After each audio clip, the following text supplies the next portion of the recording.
అనేక కుటుంబాల్లో దేవుడు కరుణించడం చూస్తున్నాం.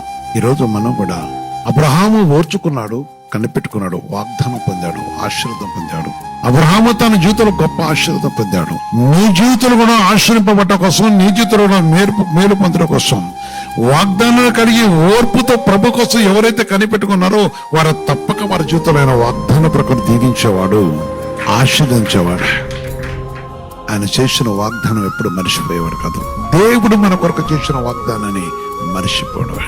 ఓర్పుతో నిలిచినప్పుడు విమోచించేవాడు, కనికరించేవాడు, ఆయన కటాక్షం కనపరిచేవాడు, ఆయన పరిశుద్ధులు తన సన్నిధిని కనపరిచేవాడు.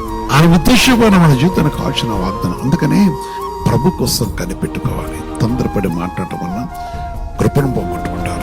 తొందరపడి మాట్లాడటం వల్ల పరిశుద్ధ దేవుని యొక్క సన్నిధికి దూరం అవుతుంటారు. నేడు పరిశుద్ధ దేవుడు సెలవిస్తున్నాడుగా, నేడు సర్వోన్నతమైన దేవుని యొక్క మాట సెలవిస్తున్నాడుగా ఆలోచించు. అందుకొరకే ఆయన కోసం మనం కనిపెట్టుకోవాలి. నిరీక్షణ మనం మర్చిపోకూడదు. దేవుని బట్టి ప్రతి విషయం కూడా ఆయన పరిశుద్ధమైన సన్నిధిలో మన విషయం కలిగి ఉండాలి.